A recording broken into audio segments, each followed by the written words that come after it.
खुलुमबाय बयखौबो आरो दिनैनि गोदान भिडिअ नोंथांमोनखौ बयखौबो बरायनाय जाबाय। आङो दायो नोंथांमोननि सिगाङाव मोनसे आर्जेन्ट खोथा खोन्थानो सानदों। खामानिखौ मावनायनि सिगां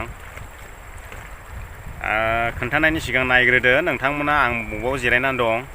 आं फुङावनो फैदों दे, फुङावनो मोखां सुवा आथिंखौनो जिरायगासिनो, माने न'आव नेट नाङा नालाय भिडिअ होनो थाखाय आं बेयाव जोंनि हाखराव नांगोल दैलामाव फैनाय जादों आरो। आङो न'आव थाब्ला नेटना ओरैबायदि, माने ब्राउजारनिफ्राय भिडिअ आपल'ड खालामोब्ला सानसे नांखागौ, सानसे। आरो इउटुबनिफ्राय डाइरेक्ट आपल'ड खालामोब्ला जायो आरो बिदिनो आधा घन्टा 1.5 घन्टा बिदिजों जायो। बेनिखायनो आङो नांगोल दैयावसो फैयो, फुरा टावार मोनो नालाय। दा नांगोल दैयाव जोंनि हाखर ओरै खुरखानायाव जिरायना दं आङो, नोंथांमोना नायनो हागोन। नै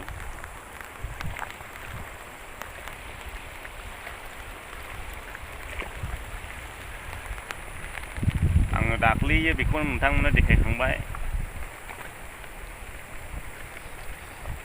बैयो जा गुवार खुरबाय ओरैथिंजायना, बै नुहुरदोंना, दाख्लै बैसिमल'मोन, लांबाय ओरैहाय गामि गेजेर गेजेर होलांसिगोनदां। आरो आं दाख्लै नोंथांमोननो बैयाव भिडिअ खेबनानै देखायदोंमोन, एबाराव खेबनाय जायाखै। माने ओरैबायदि जाबाय, कारेन्टआबो गुजोबलायबाय जोंना दाखालिनि बानाजों। खननै जाबाय दाजों कारेन्ट गुनाया।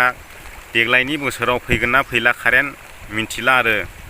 माने मबाइलाबो बैयाव माबा 20 थाखा होलायनानैसो चार्ज होनो गोनां जादों। मैयाबो आमगुरियाव होना लाबोबाय। दा जोबनोसैलाय नै, दा महाय होनो मोनो मिथिया। नोंथांमोननो दिनैनि भिडिअजों बेखौनो खोन्थानो सानदों। दा आं चेनेलनि मुंखौ सोलायसिगोन, आंनि अरिजिनेल मुङावनो दोनगोन चेनेलनि मुंखौ। माने चेनेला आंनि ग्र' जायाखिसै, हायाखिसै, फोजौलांनो हायाखिसै। बिनि थाखायनो आं नामखौ सोलायसिगोन। आरो सोलायनायनि उनावबो जायोना जाया नायनोसै, जायाब्ला जालदाबसै। मोननैखौबो सोलायगोन, फेसबुक पेजनिखौबो सोलायगोन, इउटुबनिखौबो सोलायगोन, आंनि अरिजिनेल मुङाव दोनगोन।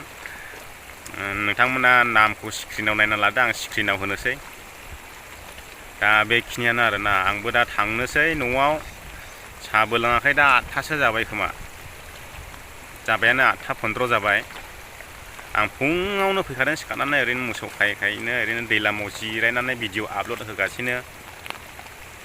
माने आंनि एडभान्स आपल'ड खालामनानै दोनजोबनांगौ जायो खनसेनो भिडिअ होनाया। न'आवथ' नेट नाङा नालाय, ओमफ्राय बेयावबो फैबाय थानो सम मोना। बिनि थाखायनो भिडिअखौ आपल'ड होना लाग्रोजोबनानैसो मोनफा मोनफा आं प्राइभेटाव दोननानै रिलिज खालामबाय थायो आरो। दा बेखिनियासै लोगोफोर, भिडिअखौ बेयावनो दोनथ'नोसै, बारा गोबाव खालामला। बाय लाबाय। भिडिअखौ मोजां मोनदोंबा लाइक होदो, आरो चेनेलाव गोदानै हाबफैदोंबा चेनेलखौ साबस्क्राइब खालामनानै थांदो। बेखिनियानो लोगोफोर।